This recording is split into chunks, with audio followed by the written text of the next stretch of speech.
Let's get down to business. Get down, shall we get down? Let's get down to business. Get down, shall we get down? Let's get down to business. Get down, shall we get down? Good evening, I'm Chronic Wright, here to give you the news with fewer filters than Trump's Twitter account. Welcome to Down to Business, where we dissect the political circus with the precision of a surgeon, or at least a very sarcastic nurse. And now business. Get down to it, shall we? Let's let this AI kid intro the segments. Trump's reality problem. We dive into tonight's headliner, Donald Trump, whose relationship with reality is looser than his tie.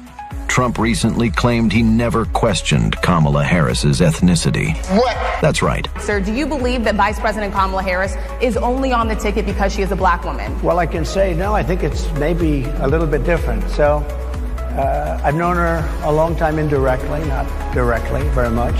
And she was always of Indian heritage, and she was only promoting Indian heritage. I didn't know she was black until a number of years ago when she happened to turn black, and now she wants to be known as black. Donnie, you happen to turn up, or happen to turn right. You don't happen to turn black, jackass. In Trump's world, I didn't say it now means I implied it so loudly, my echo got a copyright strike. The imaginary helicopter ride. And in a twist worthy of Falcon Crest, Trump boasted about a harrowing helicopter ride with Willie Brown. I know Willie Brown very well. In fact, I went down in a helicopter with him. We thought maybe this is the end. We were in a helicopter going to a certain location together, and there was an emergency landing. This was not a pleasant landing, and Willie was...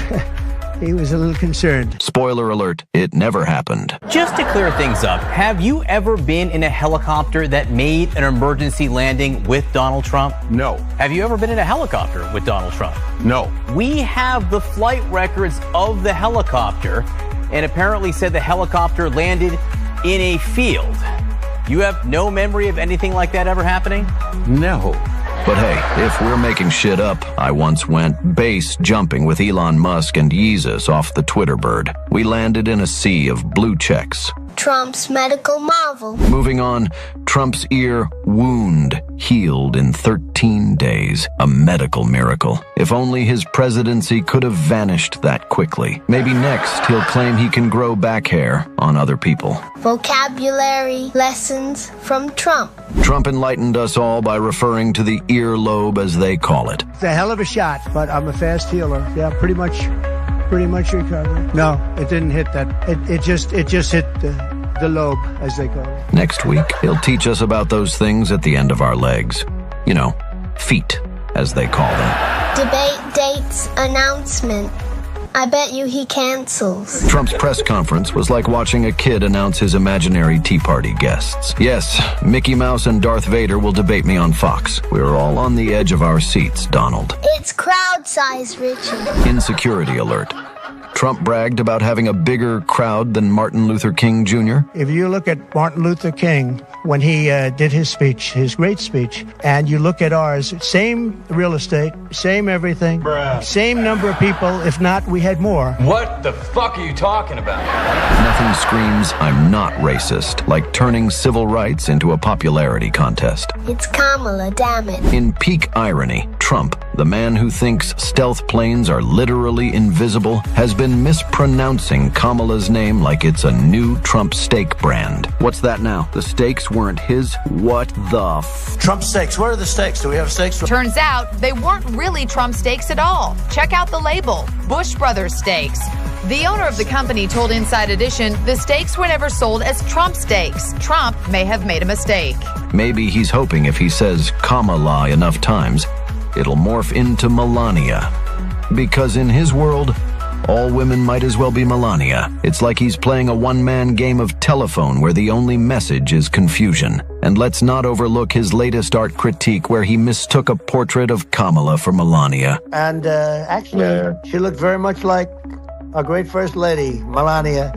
She didn't look like Camilla. Bitch, It's Kamala. That's right, but of course she's a beautiful woman, so we'll leave it at that, right? Perhaps it's not his fault. Maybe he thinks all strong women look alike. Yes, Melania and Kamala look like strong black women. Or maybe it's just that pesky dementia kicking in.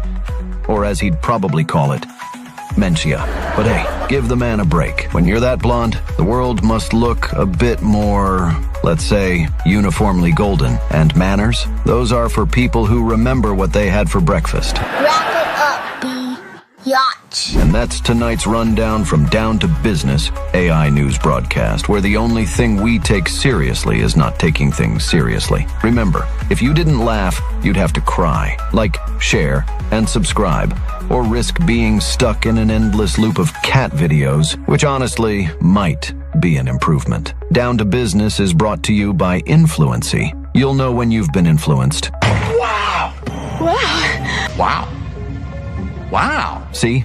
I'm Chronic Right. See you next time when we'll most certainly have more alternative facts to unpack in a saga worthy of Aaron Sorkin's newsroom. Stay classy, America, and I'll stay faded. This weird obsession with crowd sizes. Let's get down to business.